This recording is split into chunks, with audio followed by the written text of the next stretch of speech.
Hello, friends and neighbors. This is DJ's Album Share, and I'm your host, DJ Roller. This week, I'm joined by my guest, Meghan Gearino, and we're talking about Tame Impala's album, The Slow Rush, and Marc Rebillet's album, Loop Daddy 3. To support the podcast, if you're following along on Apple Podcasts, you can rate, review, and subscribe. If you're listening on Spotify, make sure you hit that follow button. And if you're listening on YouTube, you can comment in the comments section, subscribe to keep up with the new videos, and like the video if you enjoyed it. Thanks, guys. Enjoy the episode. This podcast is brought to you by Carolina Sea Salts. Specializing in smoked sea salts, their products can be found at Etsy. Just search Carolina Sea Salts, look for the smoked sea salts, and tell them DJ sent you. Thanks, guys. Hey, Meghan, how are you? Good. How's it going? Thank you for coming on. I appreciate you being a guest on the podcast. And starting off, we'll start this a little different. I'm just going to give my justification why I put these two drastically different artists together. And really, it's that Tame Impala was like a early MySpace, or like not really early, but his early work was really found on like social platforms. And Marc Rebillet's early work was kind of found on Twitch and YouTube. So they're like early streamers, early on the... It was Marc Rebillet actually has like a huge Reddit following, which is pretty weird. Yeah. But it's strangely enough, they're kind of, to me, they're like social media driven musicians, where they just kind of have these super cult followings. They then kind of push them into being able to afford or sign with record labels or whatever, being able to double down on that idea and get into their music. So that was kind of want to start off that way. But I do appreciate you sharing a Tame Impala album with me, because I'm not a big into that style of music. I'm an acoustic instrument. Yeah. I play acoustic instruments, so it's like I need every now and then I need to kind of like disconnect from what I listen to and listen to something else to be inspired. And one thing I can really appreciate from him is like he has to like his name Kevin Parker.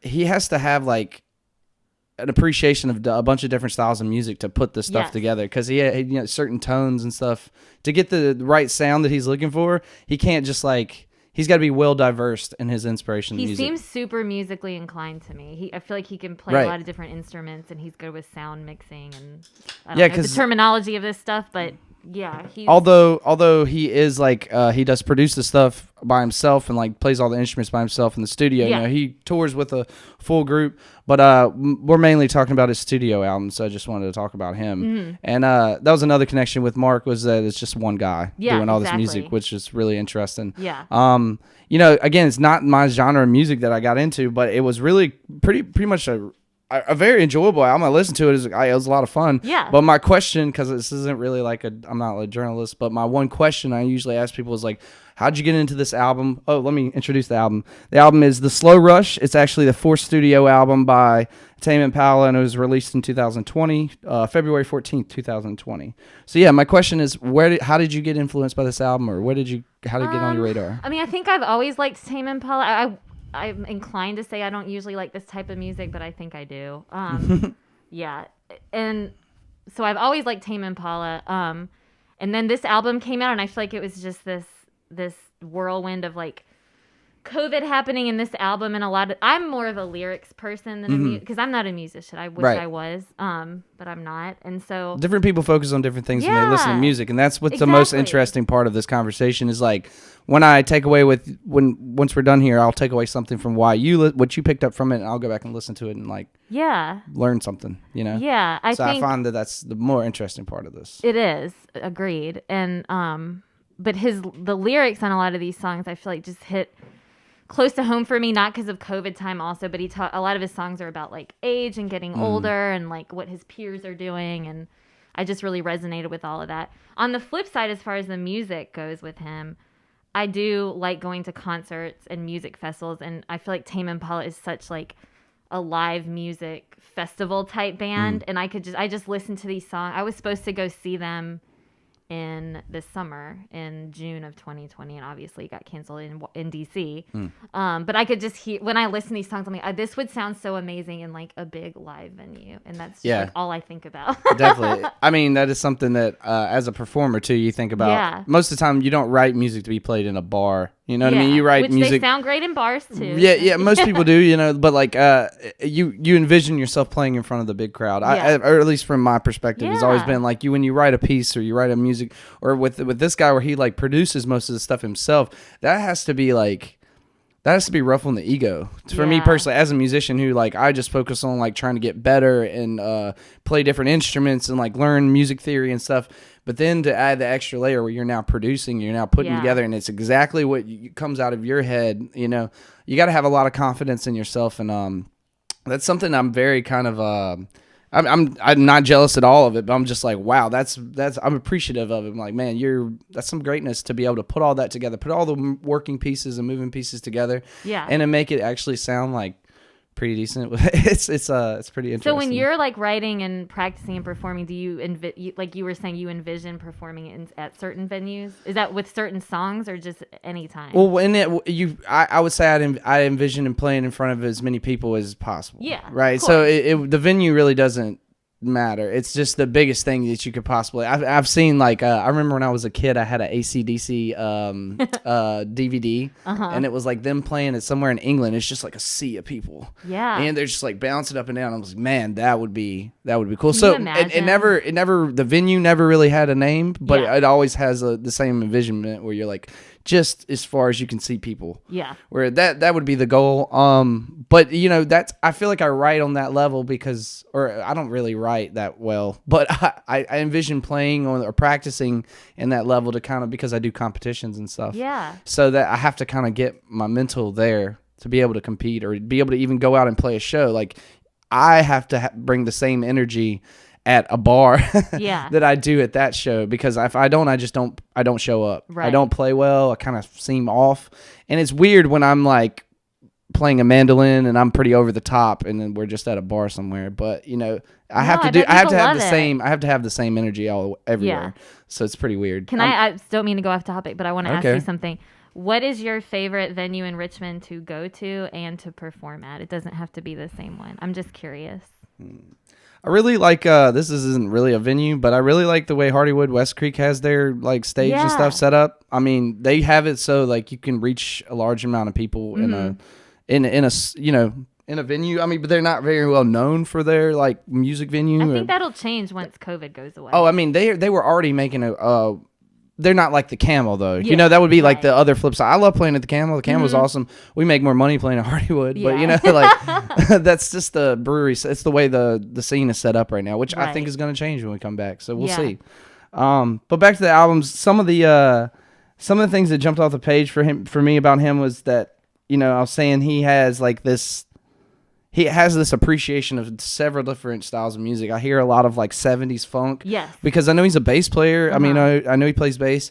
So there's like, he has the 70s funk stuff where he has like heavy bass lines, which Lost in Yesterday was one of my favorite like intro bass lines where I was like, man, that's pretty funky, dude. So like there's tons of influences I can hear and I can kind of pick up where I'm like, okay, I can see where you get this little piece from, but then there's other layers throughout the song to where he doesn't just do that one thing, which is super impressive. Yeah. He has that influence and he has that little piece there, but it's not the whole song. So I don't know. I was super impressed with his ability to layer the song and have so many different things going on and so many different styles of music. And just when you kind of get used to one thing, he kind of changes that. Yeah. So, and it's not very generally specific, but it's just throughout the whole album. Yeah. Which is pretty wild because this is an album that was released in the last year. So there's not, you know, we can easily stream stuff now. Right. It's easier. It's easier to get recognition and almost harder to get recognition sometimes because it's just easily out there. You're like, oh, I'll listen to that tomorrow or I'll listen to that next week, and you kind of put stuff off. You know, and in you're my not mind, seeing people live where you'd see a band and somebody's opening, one or two bands are opening for them that you wouldn't necessarily know about. I mean, that's usually the way a lot of people find out about bands. Those are my best times where you go and you see the opening band is usually more impactful than the regular band because you've heard all the headlining band. It's more impactful, and I think it's just because it's fresh. Sometimes it's just the new thing that you haven't heard. Exactly. You're like, oh, I have to go listen to this guy, and that's sad because that's what we're missing over this past year, and I miss it even from like an open mic perspective. For my sanity, like I just enjoy going to open mics and seeing what.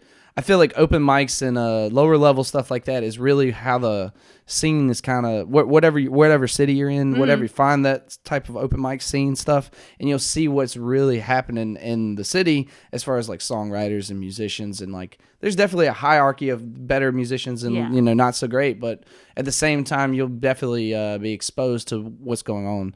I've seen tons of great acts that nobody knows of at like Cary Street Cafe at an open mic, you know what I mean? And like tons of great local musicians that I'm friends with at open mics at Cary Street Cafe and Poe's Pub and all these places where I used to frequent, and I'm like, God, I miss this right now. I know. I hate to be a pity party every time I do this, but that's it is what it is right now. But the end is near, hopefully. One of the other songs that jumped off, and I know that like Lost in Yesterday and Borderline, they're kind of like the top radio plays, or I've heard them both before. And Borderline is interesting. Yeah, the Borderline's not one of my favorites. I mean, I love every song on here, but Borderline was one that I kind of generated toward for some reason. Well, you should check out. So he did a remix of that with Blood Orange with Dev Hynes, and it's like super slowed down. It's really good. And I think Dev Hynes sings in that one too. I can't tell whose voice it is. But you should check that out if you like Borderline. Again, I still love that song. It's just not one of my like top favorites.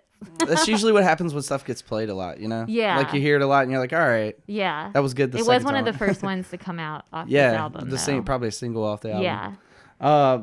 So the other track that I found that kind of jumped off for me was "Is It True?" Yeah, I like that one quite a bit. I like that one too. Yeah, it has this like the super funk influence. Like so I'm really there's some instrument on that you would know, and maybe it's just like a keyboard or a synthesizer. But it's a synth. Yeah, it's like an 80s the thing that synth. Makes this like weird like yeah. I love that. That's like an 80s like super like retro synth too. Yeah. Like it's like you could have a more digital version of it, but to me that sounds like super retro, which is kind of cool that he's bringing that tone back. Yeah, that's what's so interesting about producers. It's not they have like a super like when I have a guitar or a mandolin or an acoustic instrument, I have a limited amount of tones that I can actually get out of that instrument.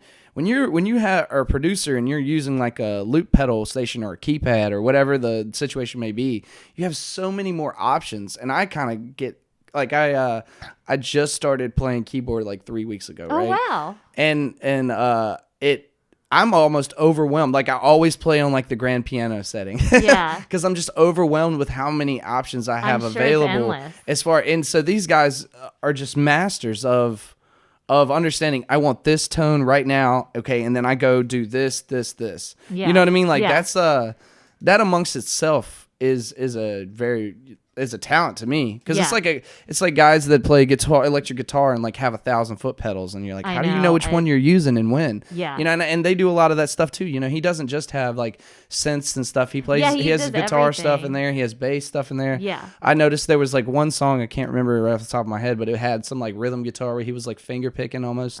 See, where it's like, man, like okay, he's a multi-instrumentalist. He just chooses to do this in an electronic setting because he, that's kind of that's his thing, I really dig it. I really enjoyed the album, and it's surprising, right? Yeah. Well, you should check out So Is It True? It was sometime this year. I think it was Stephen Colbert, The Tonight Show, had him perform, but they were all performing from home. But he had recorded like his video, and he had recorded himself playing the synthesizer, the guitar, and whatever the other instrument was, and singing. But it was like the way he recorded it, and then he mashed it all together. So like an acapella video? Like they were all standing next to each other, but it was all him. I think performed it there's really a couple well. different platforms that like acapella used to be the old one. There's a couple different platforms that'll let you, loop yourself onto the tracks and stuff. But my other question would be like, what are some of the songs, or what you said you loved all the songs, but what are some of your favorite tracks and why? So my favorite one is kind of a Debbie Downer one, but the Posthumous Forgiveness one, which is kind of like two songs in one. Yeah, it is. It sounds like two. I had to check, and I was like, "Is this over?"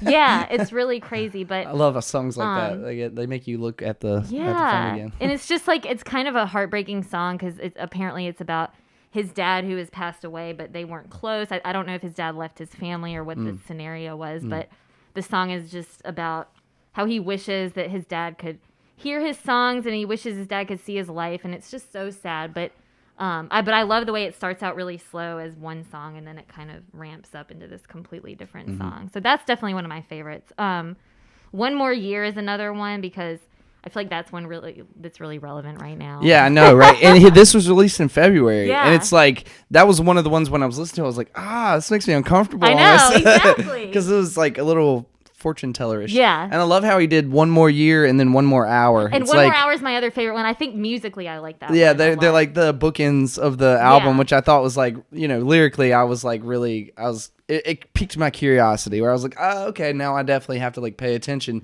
to a theme throughout the album because he's talking at the beginning about one more day or one more year, and now at the end it's just one more hour. So lyrically, it made me pay attention.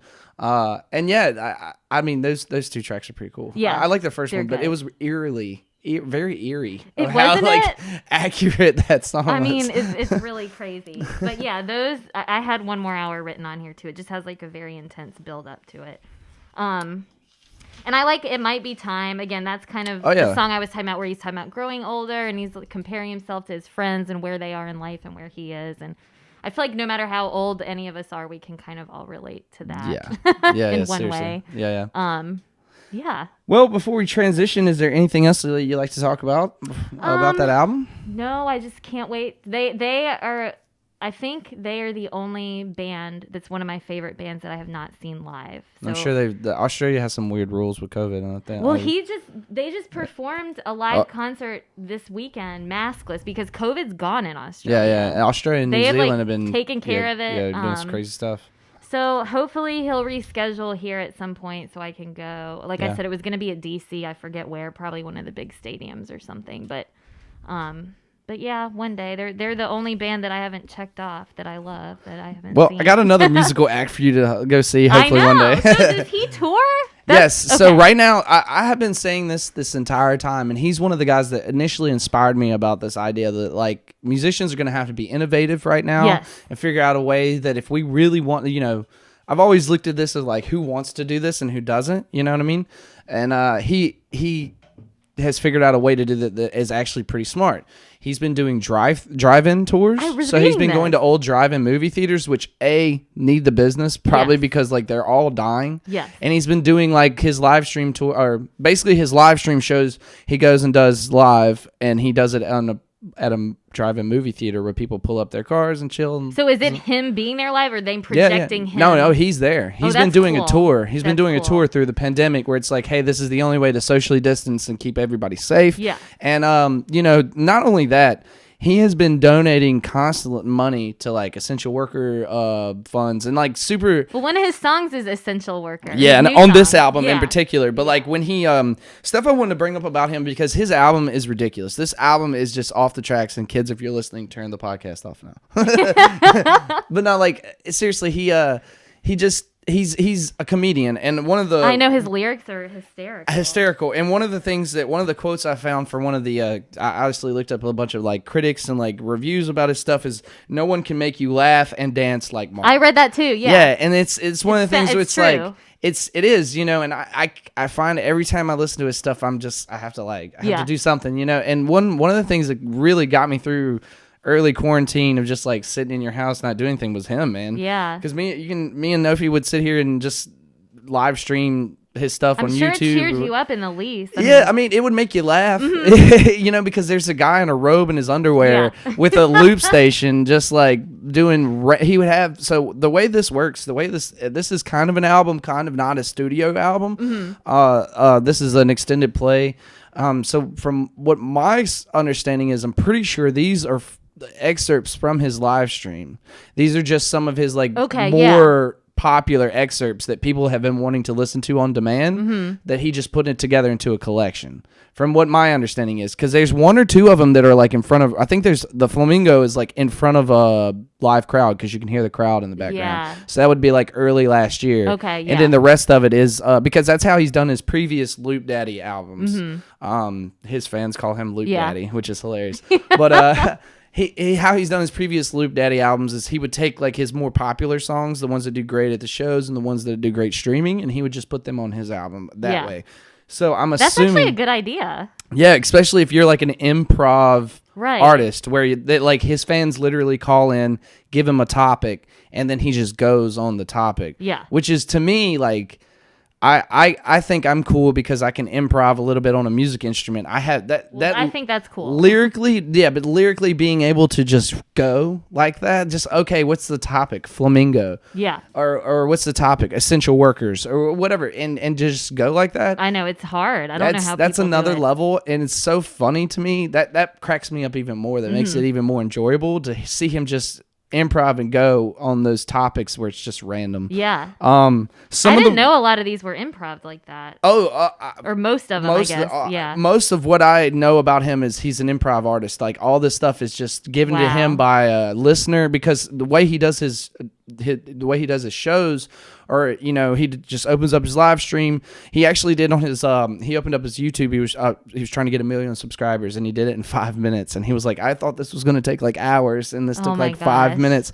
So he just sits there. He takes calls from listeners. He puts out a phone number. They call him, and they're like, hey, I want you to do a song about whatever. And he goes, cool. He sits there, he builds a beat, he does it on his loop. He even builds the beat on the spot. That's crazy. Everything is usually on the spot. Yeah. Everything, like, that's some of the most impressive stuff I've ever seen from a musician, where like you're gonna build the entire song plus the lyrics, everything within a moment, and it's gonna be kind of catchy, and like to the point where people are requesting that you put out an album with these songs, this collection of songs. It's just it's impressive for me, like super impressive for me, listening to him do this stuff, and just talk about his notoriety. He has like over 12 million streams. He's got over 50 million followers on YouTube. 50 million hours of views on YouTube, and over 1 million subscribers on YouTube. So it's just like he's connecting to something in people. And especially throughout this year when you couldn't go out and see live music. And then if you do see something, you kind of need something to make you laugh. Yeah. He was just he resonated with me personally throughout the year, where you're just like, oh man, this is hilarious, dude. Well, I think that's another theme between both of these bands, is they resonated with us during this year. Right. Whether it be tragedy or comedy, right? There's both sides, right? Like, like there's some sadness. And that was the thing. I listened to Impala stuff, and I'm just like, oh man, this makes me feel, I was in a good mood when I was listening. I'm like, I need to be sad. Oh, yeah. So something about this Rebillet album is just, he has such a cult following. And like I was saying, he has a following from Twitch and from Reddit and from YouTube. I could definitely see the Twitch thing. Yeah, and it's just, he's on another level with his improv stuff. And there's tons of videos out there you can find on YouTube. I suggest everyone go find them. There's one where he's in a brewery, and this is in the daylight, and he's like doing his obscene stuff. Yeah. Where you're just like, dude, the sun's up, man. Like you're in a normal business, the sun's up, and you're talking about the crazy shit that you talk about. That's wild, man. Did you see the one? I loved the one where he like randomly brought in Erykah Badu. Yes. I don't know where they were, but I was like, this is awesome. He also claims like tons of people like that, like Erykah Badu and Nina Simone and Reggie Watts as like his inspirations. Yeah. And I know he's done some work with Reggie as well, which I'm super excited. That's cool. I know that he's because this album was literally like a tweet. It was like, okay guys, you've been asking for this album, for these songs, here's the album. And then boom, it was out.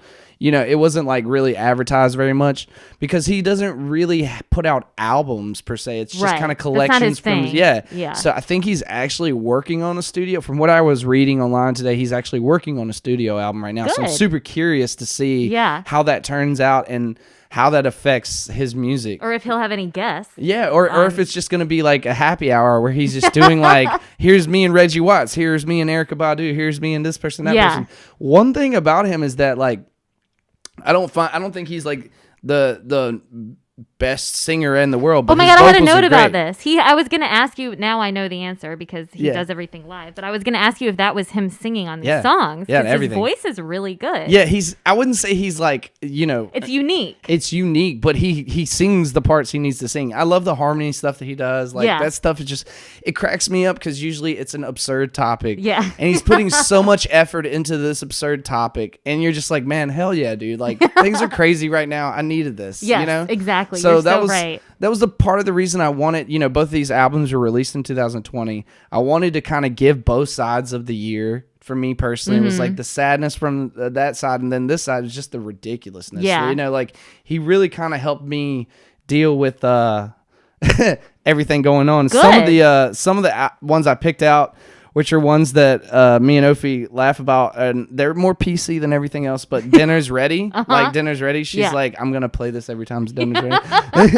Nice. And it's like not even a minute long, you know. Yeah. But it's just, I know his songs are very quick. and I mean that shows to part of the live stream stuff where he's just like he's doing this really quickly, and then he's taking another call. And he's like, hey, what do you want me to write a song about? Boom, doing another one. So Hey, is he big in the festival scene? I would he assume does yes. a lot of like, Okay. so I think that really he's only been big since, he's only been kind of known since 2016. So this is in the Okay. last 5 years that he's really gained notoriety, and really probably in this last year because nobody's really touring. And he's like, Right. oh, you guys want to do live streams? I know how to do Yeah. live streams. I'm kind of, that's found his niche. he was already like really doing live streams, primarily up to that point. Yeah. And then you know everybody's now in his world where he's like, oh shit, I've been doing this for a while. Yeah. So he kind of like gained a lot of notoriety over the year. I'm assuming going forward he's going to do more live stuff, but I know I've seen tons of live stuff where he's at overseas, because there's this huge like electronic music scene in like in Europe. Yes, it's huge. bigger over there. Huge. For sure. So it's like he's done tons of like European tours and stuff where he's sold out shows. I know there's one where he's in this venue where there's like he has a rectangle around him, and everywhere else there's people. It's just people crammed in there, and he's just like singing. He's like singing to the left, singing to the right, like talking to people in front of him. I think it's in Germany somewhere or something. Yeah. But just. So he's done live shows. He and more of that. He just gets like ideas. People just scream out I was ideas gonna from the say crowd. I could see him doing a show and He just does like for a comedian. requesting people. Like I went to a Vampire Weekend concert a couple years ago, and they did at the end. They were just like, all right, what should we play next? And the audience was like screaming songs for them to play. I could see him just be like, tell me something to sing about. And I've seen this. So there's a couple like actual full live shows of his on YouTube where you can watch where he does that. Yeah. Where he basically takes the microphone, he sticks it, he's like, say something. Or I whatever, love that. And then he just builds it. And then you have the crowd are so interactive at that point. Yeah. As a musician, when you're playing for live people, it's so hard to unless you have like actually your fans there, right? Like it's different. You get to different levels, right? If you're just playing a show where it's a lot of people there and they don't really know who you are, you have to capture their attention. Oh, You have to get them. interesting. You have to. It's kind of like fishing or something. You kind of have to put the bait out there, and you kind of have to get them and grab them, right? Right. If you have sold the show out with like your fans, then they're there for your hits, really. So you can just play your new songs and then ones you know that work, right? Yeah. So it gets exponentially easier the more success you get as a musician. So with him, with the whole crowd work thing, where he's like, he never has to worry about capturing the attention of the crowd because he's constantly like drawing off of them for inspiration, which is something that I think that's cool. I've recognized from the beginning with him, where I'm just like, damn, it's like a comedian doing crowd work. It's the same idea. Yeah. It's like a comedian and a musician combined, I guess, in that I really like that idea with him. Well, any of the songs jump off the page that you loved or you got to listen to again? I just thought the Essential Worker one was relevant and funny. But I will say the one thing I thought of when I was listening to this is, and this might be not a great comparison, but he really reminded me of Girl Talk. Are you familiar with them? No. My brother got me in. My brother used to be very into this kind of music, but Girl Talks, he's this guy. It's a guy, again, from Pittsburgh, I think, but he just used to, I think he does his own music now, but all he used to do is like merge samples of songs, and it was just like this one long DJ list. It sounds simple, but you should listen to it. And I know that Mark doesn't do samples, it's like original stuff, but just the way that this stuff like loops and gets the crowd going, it kind of reminded me of Girl Talk, which is a compliment because Girl Talk's awesome. And it's like one guy and he's just like crazy energy, and that's the cool part about this stuff. Yeah. Is like every conversation I've had on mic or not on mic is always like, oh, you like that? Check this out. Yeah. And that's kind of the whole idea of this is we all have our reasons for liking certain genres of music or certain things or certain whatever. And talking about it, you kind of get this like deeper understanding. You're like, oh, you like that because of this? Let me go. You kind of give stuff that you wouldn't give a time of day. You give it an opportunity. You listen to it. And I've done that with musicians that I know. I've done that with people who aren't musicians.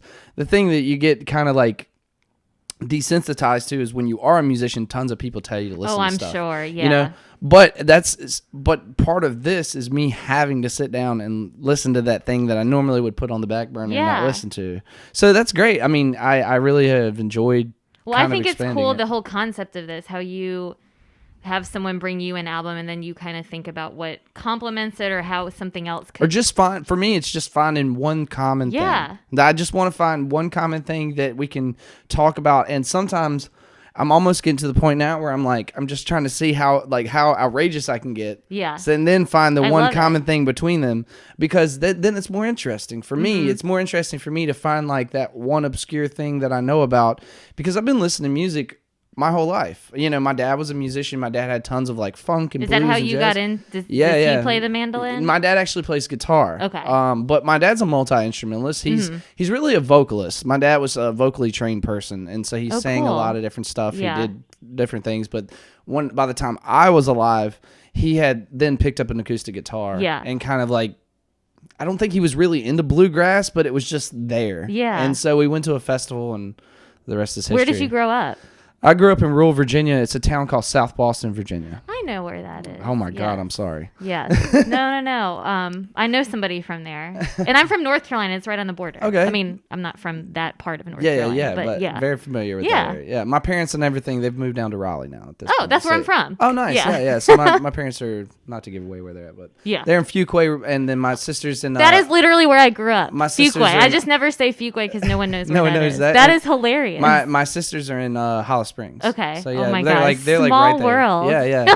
It's crazy. And also too, like when I go down there, he kind of inspired the podcast. Like he's probably listened to this 1,000 times. He's like, stop saying this. But he had the idea, or he kind of has given me the idea throughout time from the, you know, when I never had a lesson. I never had a music lesson. It was always stuff that he would tell me. I would just go practice, or I'm lucky enough to have grown up in the YouTube era where I can just YouTube shit. You know, I can just look up. But you're self-taught is what you're saying. Yeah, 100%. Cool. Yeah, I'm self-taught on a music theory perspective and a instrument perspective, which is very like, you know, legitimate musicians are probably like, he doesn't know what he's talking about, which is fine. I don't care. But from him, he was always just give you the instrument and let you go with it. And that was kind of a really interesting way to learn. Yeah. And much more like... it lets you be more creative, I would think. Yeah, definitely. And I find that these guys that do this like mixing and producing stuff, you find the same type of thing where they just have the instrument, they just have the thing, and they just go with it. Yeah. And that's something that...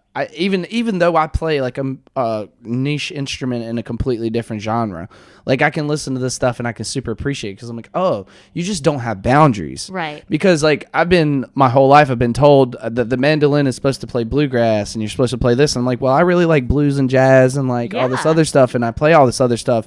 And it's helped that I have learned like bass and guitar, and like now I'm trying to learn keyboard and all this. The music theory ideas that I get from that like help me play mandolin.